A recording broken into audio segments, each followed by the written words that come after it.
Salut tout le monde et bienvenue au deuxième épisode de la review de ma table finale du 10 000 $ Six Max à Las Vegas en 2018. C'était le dernier jour de tournoi de l'été et je suis maintenant 3 left contre 2 sharks américains. Et voilà, on a quasiment le même stack pour résumer ce début de 3 left. Si vous n'avez pas vu la première vidéo, je vous invite à la regarder pour voir comment on arrive là. C'était le moment le plus vibrant de ma carrière à ce moment-là. Et je suis là pour vous raconter le détail de ce qui se passait dans ma tête au moment présent et ce que je ferais potentiellement différent aujourd'hui avec 1 an et demi d'expérience en plus. La première main, très rapidement, on va rentrer dedans parce que on a pas mal de mains à couvrir. Volpe qui relance à 3 au bouton, je suis trop deep pour faire quoi que ce soit d'autre. Avec paire de 3 que de défendre ma big blind, je check call sur roi 4 2, ce qui me semble assez standard. Parfois, on pourrait opter pour un check raise. Petit, pourquoi pas. Turn est un valet et je vais check fold contre une deuxième mise. Et on va directement passer à la prochaine main. Tourne une paire de 8 au bouton, excellente main pour du 3 max bien entendu. Euh, Maintenant ouais, je me suis positionné un peu en dessous des deux autres joueurs, j'ai 50, 55 blindes, un peu plus, 60 blindes. Et la parole revient à Dib, c'est la deuxième main du 3 max, il retourne 10 et 9 suité. Et il décide de me 3 bet. Et en fait, Dib, maintenant, ça fait un peu de temps que je le joue et il a vraiment pas beaucoup 3 bet sa bébé. Je sais pas encore la stratégie qu'il a. En big blind, contre des joueurs aussi agressifs que lui, normalement, ça me dérange vraiment pas de faire tapis ici avec paire de 8. C'est peut-être le move standard, mais sur le moment, je viens d'arriver ici en 3 max, j'ai pas trop d'infos sur comment il joue lui. En 3 max, j'ai décidé de call pour voir un flop. Il y a vraiment la possibilité de shove ou de call, quoi. Je ne sais pas exactement lequel est mieux aujourd'hui, lequel je préfère, mais à l'époque, je voulais que, voilà, que le 3 max dure un peu. Je sais que 50 blindes, 60 blindes, ça se joue pendant très longtemps. En 3 max, ça peut se mettre dans plein de situations différentes. Et j'avais envie de prendre plus d'infos sur mes adversaires, sur sa range. Par la suite. Et il va continuer chez une bet ici sur As-10-5, c'est un très mauvais flop pour ma main. Je vais devoir abandonner. Je vais devoir abandonner. Une petite main entre Paul Volpe et Sean Dib vient de se dérouler, pas grand chose, et on arrive open au bouton de Paul Volpe. Moi je défends ma blind avec roi 8 et il me fait un petit continuation bet sur 6-6-7. Je me sers de mon king high et de ma backdoor quinte pour call. Ici on a vraiment des bonnes odds, ce serait une erreur de folder une main aussi forte qui a en plus du potentiel d'amélioration. Je folderais par exemple un roi 2 qui a la même hauteur mais qui n'a vraiment pas trop de possibilités d'amélioration, et roi 8 par contre ça va être trop fort. Turn le 3, je peux lead de temps en temps, mais mon king high va être good trop souvent, et river 6, donc je m'attends vraiment pas à ce que Volpe bluff cette river, et je pense pouvoir gagner au showdown assez souvent.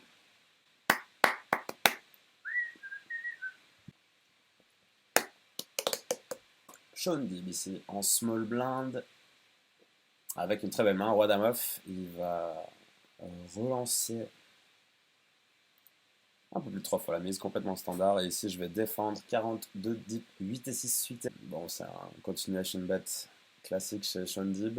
La question, c'est le sizing. Moi, si je te lui, j'opterais pour assez gros, enfin au moins la moitié du pot. Assez standard, il pourra être quand même 3 barrels avec ce sizing. Ici, j'ai un call très très classique. Quand Sean Dib va 2 barrels, j'ai une décision assez compliquée quand même. J'ai une décision compliquée parce que, bon, on a flush draw, on sait que c'est une très bonne main et que si notre adversaire était en bluff, il va sûrement bluff quand la flush rentre, donc c'est un argument pour payer la turn. Moi, aujourd'hui, je crois que le bloc est très très important. Ici, quand j'ai payé le flop et payé pré-flop, il doit me rester quelque chose comme 3 millions 5, 3 millions 6, et ces 35 blindes, ils valent encore. C'est très important de les maintenir. Et je pense que je me dois de lâcher ce flush draw à la turn directement. Ouais, c'est une assez grosse erreur, je pense, que je fais ici en table finale. Si dans des situations où je sais que mon adversaire ne va pas bluff la river et que donc du coup je vais pouvoir tourner pas mal de mains en bluff et que je suis content de call des mains aussi mauvaises que lui taille flush draw. Là, c'est pas vraiment le cas. On est contre un adversaire qui peut trouver des 3 barrels all-in en bluff. Et donc, du coup, je vais pas toujours avoir moi l'opportunité de miser la river. Même si mon adversaire n'a pas une très bonne main, type valet 9, valet 10, c'est pas sûr qu'il abandonne la river. Pas très content quoi, de ce call turn. J'aurais préféré me voir folder. River il fait all-in.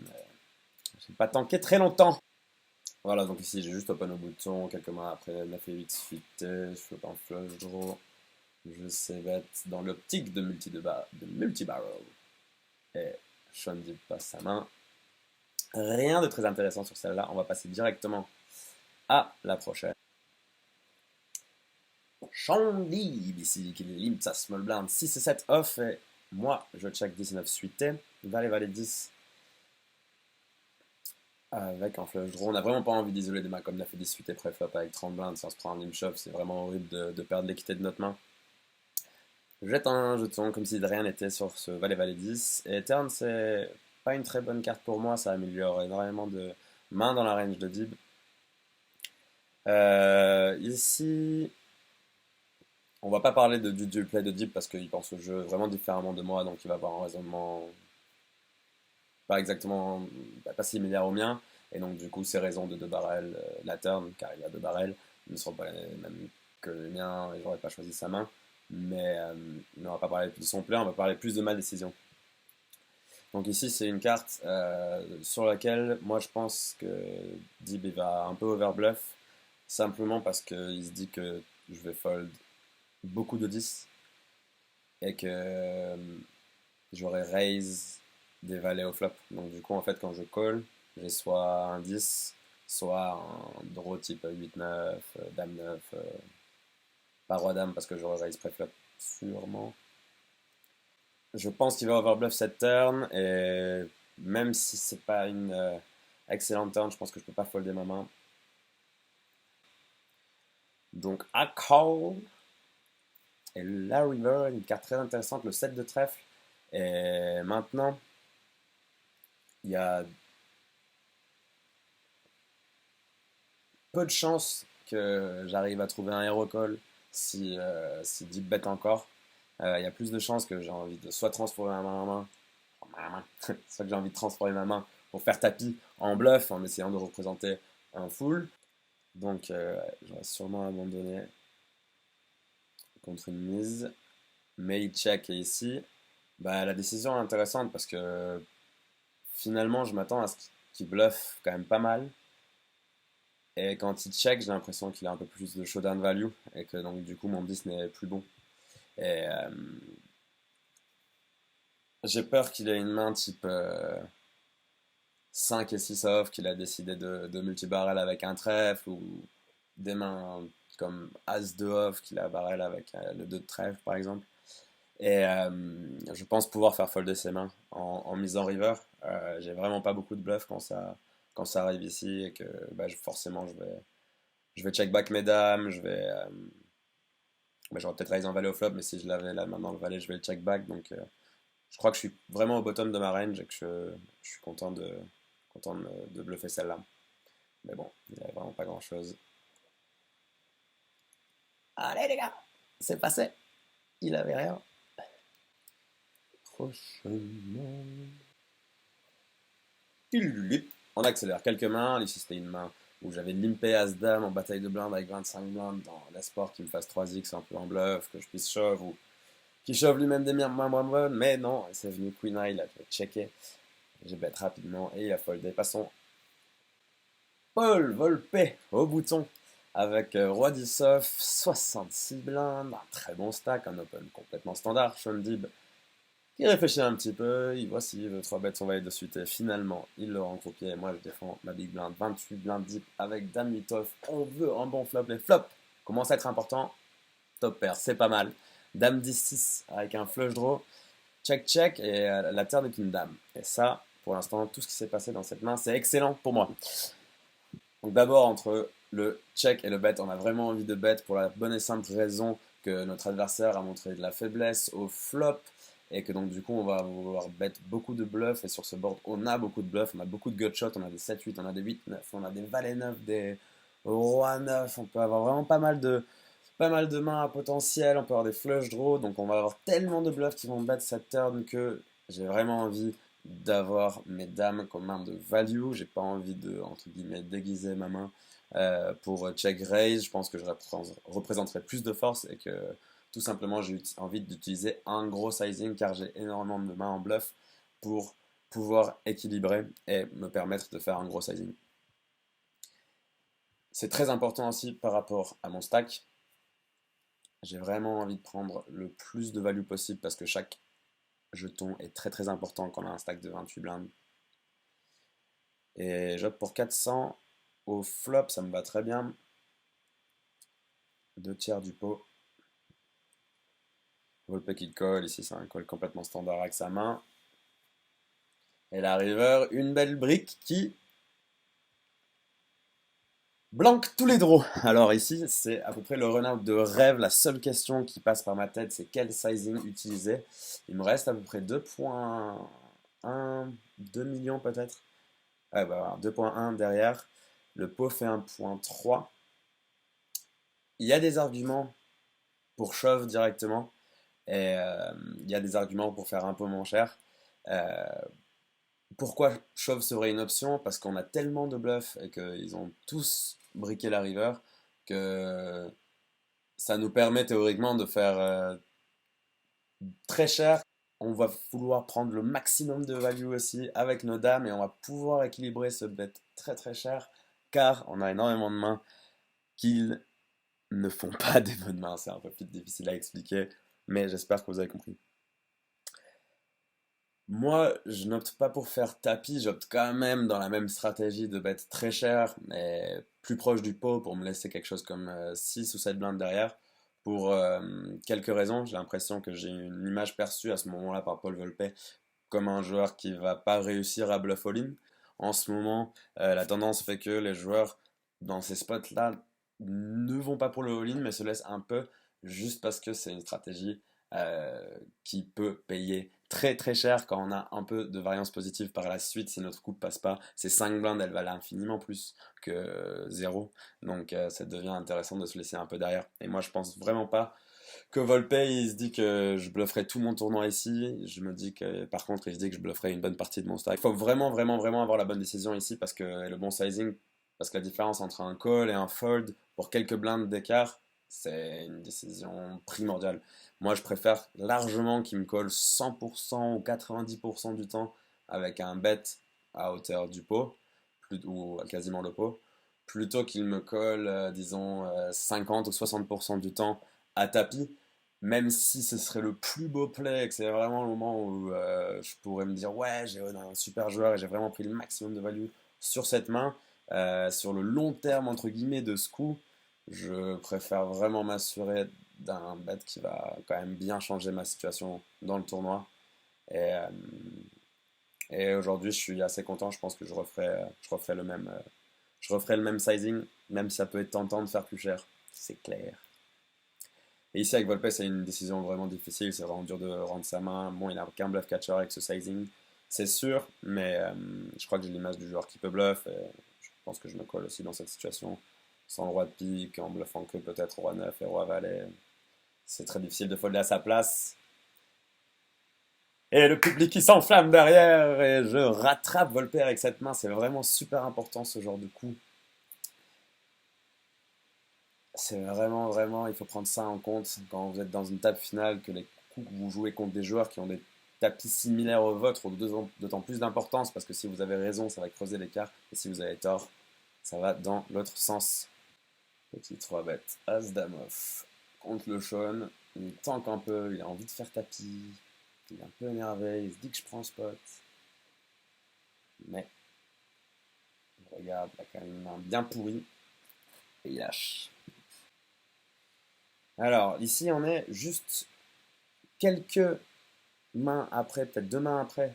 Le 3 bet avec As-Dame. Et Sean Dib open 325 000 en small blind. Et j'ai 50 blindes et je 3 bet. C'est une main que je peux call contre cet open, bien entendu. Mais j'aime bien me servir d'un roi offsuit pour passer un petit 3 bet ici. J'ai l'impression qu'il va open beaucoup. Sean Deep qui va se servir de son stack pour mettre l'agression. Par contre, J'ai vraiment pas l'impression qu'il va risquer 50 blindes très souvent pour gagner les 8 ou 9 blindes que je mets au milieu pour gagner le pot de 12 blindes.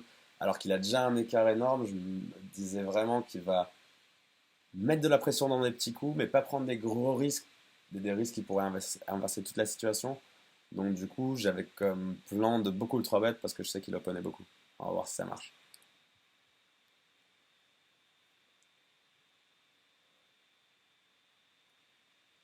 Il me parle un peu, est-ce qu'il prend des infos, il me demande combien j'ai, est-ce qu'il décèle quelque chose, je ne sais pas, mais il va regarder le croupier et il va annoncer le triangle doré pour all-in.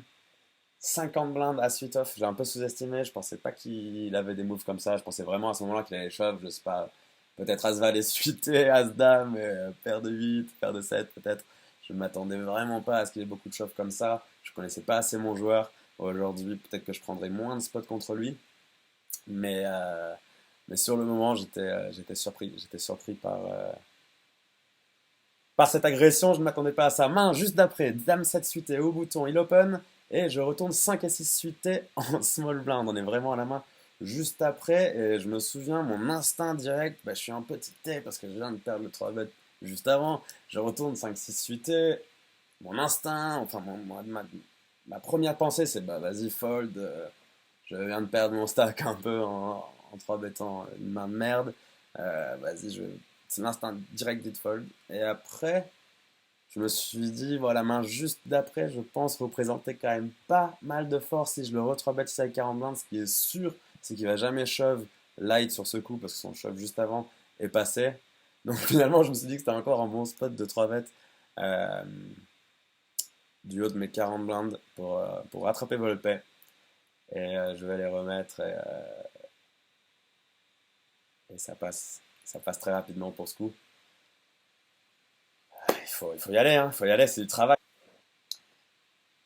Open de Shondi, 8 et 9 off.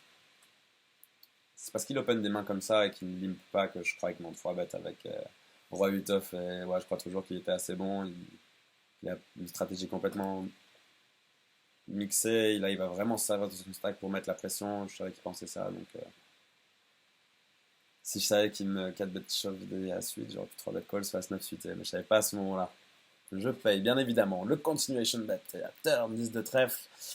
Euh, Sean Deep Check, bon ici je pensais qu'il avait misé au flop avec quasiment toute la range qu'il a open en pensant juste qu'il y aurait beaucoup de snap fold chez moi, ce qui est le cas. Donc je vais protéger quand même, le pot est gros, je n'ai pas de paire donc j'ai pas envie de laisser deux cartes vivantes toucher une paire dans un pot qui est beaucoup plus important pour moi que pour Sean Deep, donc je sais qu'il va me le laisser assez souvent ici, j'aurai pas énorme résistance quand il a un check et ça passe au bout de son 250 000 avec As-10 off, 35 blindes. Paul Volpe qui colle en small blind, Deep il lâche sa bébé. Et nous voilà sur un flop Roi 7. Deux options ici, check, back et miser un tiers du pot. Je pense que je préfère quand même miser, je pense faire folder pas mal de mains directes, prendre le pot. C'est important pour moi de gagner ces petits pots, surtout contre Volpe. Mais contre les deux à ce moment-là, c'est sûr. La turn est un roi triplette du roi. Ça va être très dur pour moi de la miser. Je peux espérer faire fold certaines pocket pairs en 3 barrels 1, mais c'est quand même bien chaud avec une main aussi forte que As-10. Et River est bet 350 000. Donc j'ai une décision quand même assez compliquée parce qu'on a 350 000 à mettre dans un pot qui ferait il y a quasiment 2 millions. Donc il faut avoir ici raison une fois sur 6.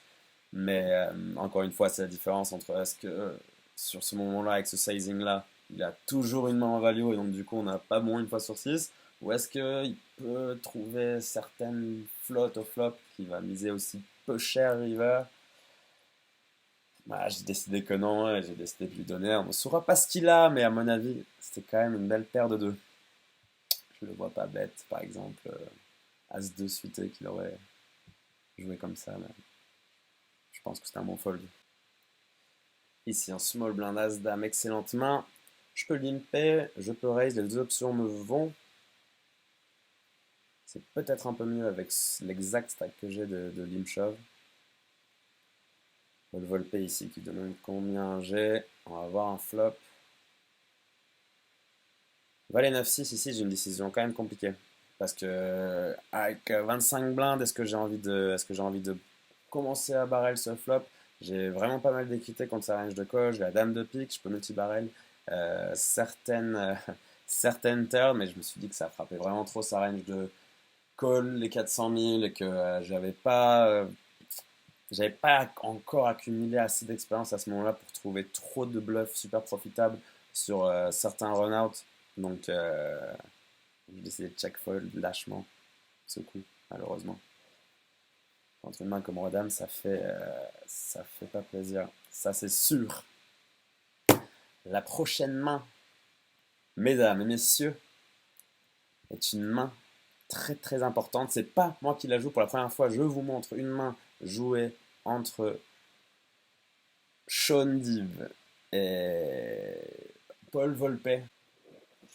Open de Volpe au bouton et Sean Dib ici, paire de 600 small blind. Il a un call relativement facile d'après moi, mais il décide de 3 bêtes sa paire moyenne.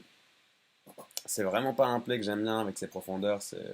Volpe ici, il a 55 blindes, il va pouvoir se défendre très bien contre un 3 bêtes avec une range assez vaste de main. Du coup, paire de 6, à mon avis, ça joue pas très bien contre la range de call de 3 bêtes, bien entendu. Il va pas pouvoir barrer énormément de board. Post-flop, ça va être trop compliqué, donc je conseille vraiment pas ce 3 bêtes avec paire de 6. Mais après, encore une fois, on joue contre deux adversaires qui se jouent eux-mêmes depuis 10 ans. Donc les dynamiques qu'il peut y avoir entre eux, moi, je ne peux ne pas les connaître. Et donc, du coup, ce que je peux dire, ça peut être à côté de la plaque des deux raisonnements de mes adversaires. Mais moi, en tout cas, je ne vous conseille pas de faire ces 3 bêtes.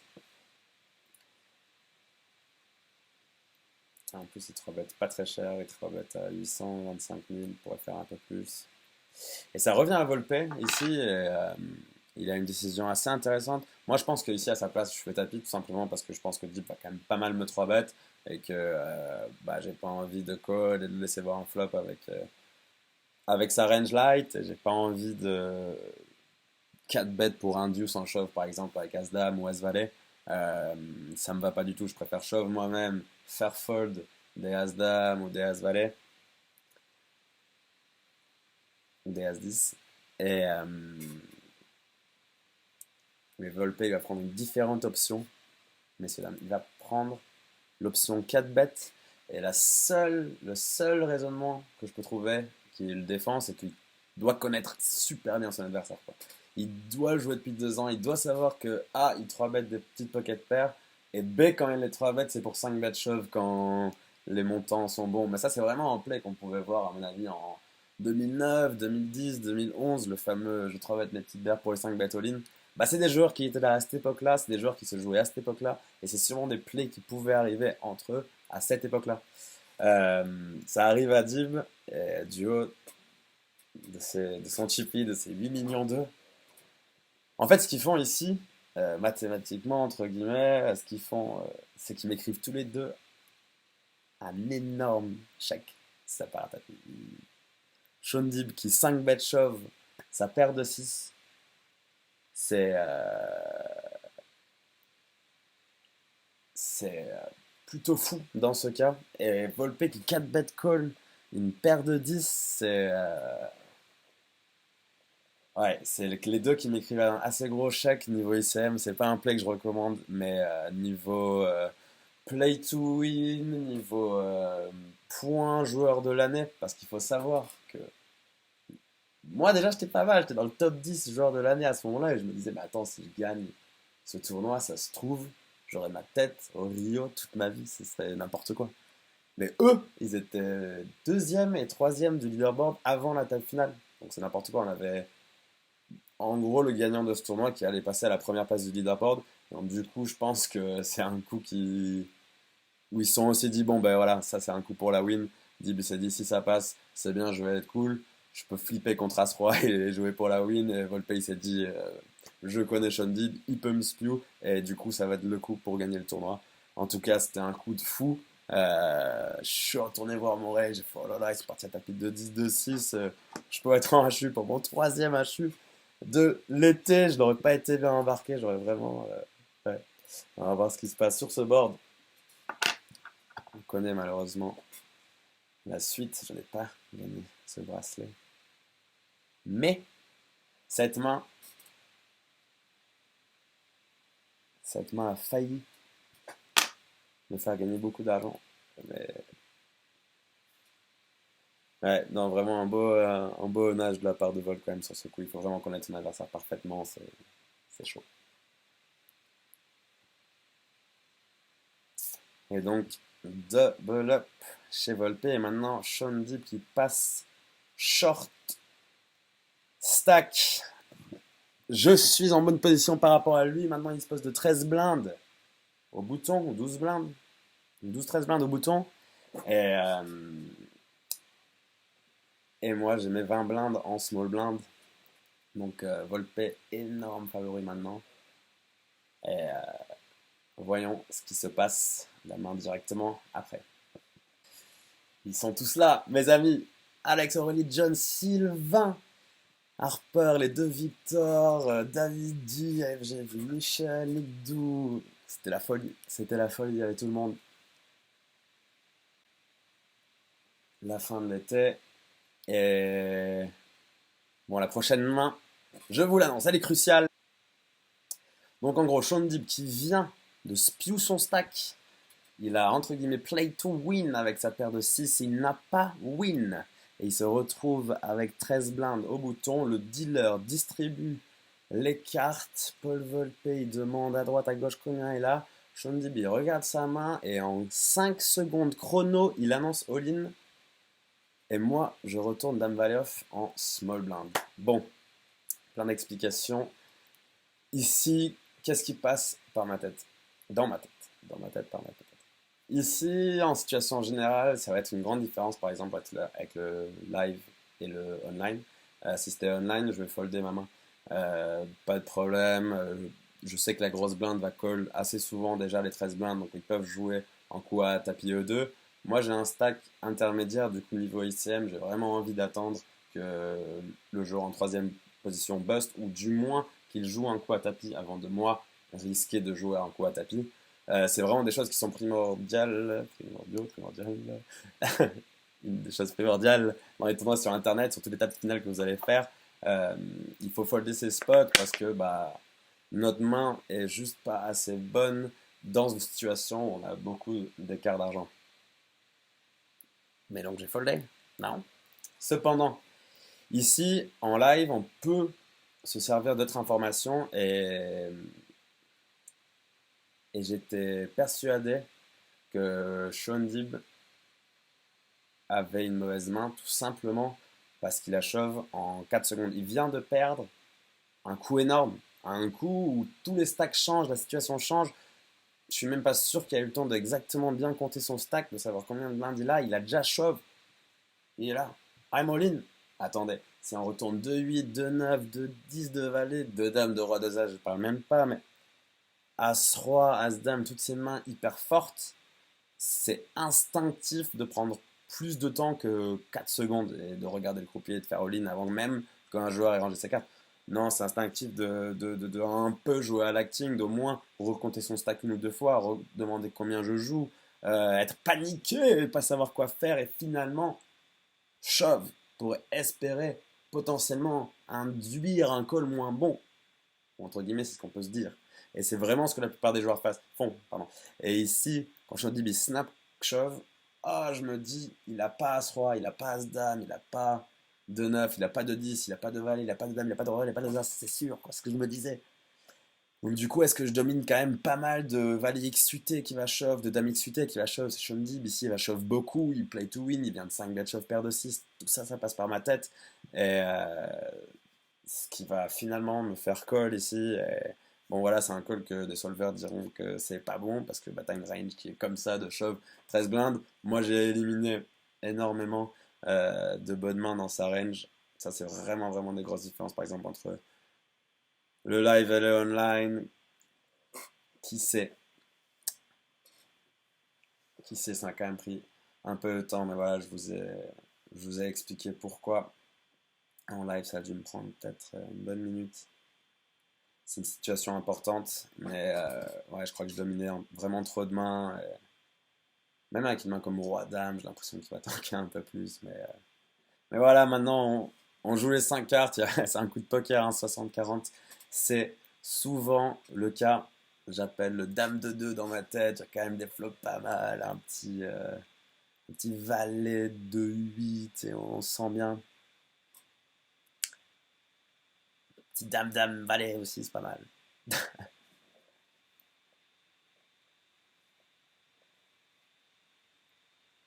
Donc ouais, vraiment ce coup contre une range standard, c'est un fold. C'est une range qu'on se dit qui a pas de bonne main, c'est peut-être plus un call ou du moins d'après moi, je suis encore assez ok avec ma décision.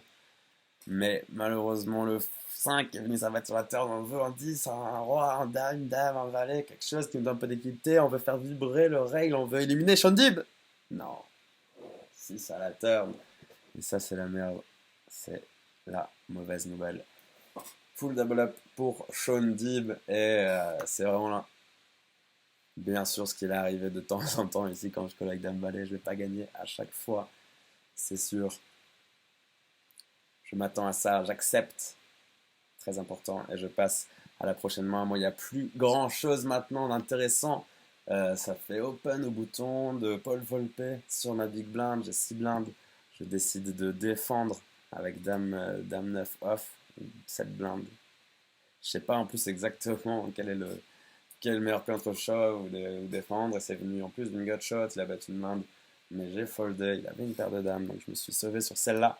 Il me restait 5 blindes la main d'après. Et voilà, une confrontation super classique en bataille de blindes. Je vais accélérer tout ça parce qu'il n'y a rien de plus excitant, de très excitant. C'est dommage, c'était le troisième podium, c'était un été incroyable. Il fallait que ça s'arrête à un moment. Le run a débuté le premier jour, il s'est fini le dernier, donc je peux vraiment que ressortir de ce Vegas-là avec un boost de confiance énorme, avec un boost dans la bankroll aussi, et, ouais, une envie de faire mieux pour les années prochaines, pour les prochains tournois. J'étais parti dans un vrai mode compétiteur online, compétiteur live à partir de ce moment-là. J'avais enfin plus de tournois, j'avais envie de voir plus de jetons. Et depuis, ça fait maintenant 1 an et demi que j'ai beaucoup, beaucoup enchaîné les tournois live. Ça se passe bien, j'ai rempli des bons objectifs, donc je suis vraiment content. Et même s'il n'y a pas encore eu la grosse win que j'espère tant, euh, des places comme ouais, je prends ça comme une victoire personnelle. Je me sens vraiment, vraiment au top pendant longtemps après. Et ouais, cette grande victoire, on espère qu'elle va venir un jour. C'était Romain Lewis para Winamax sur la review du 10 000 6 Max 2018. J'espère que ça vous a plu. À la prochaine, les amis.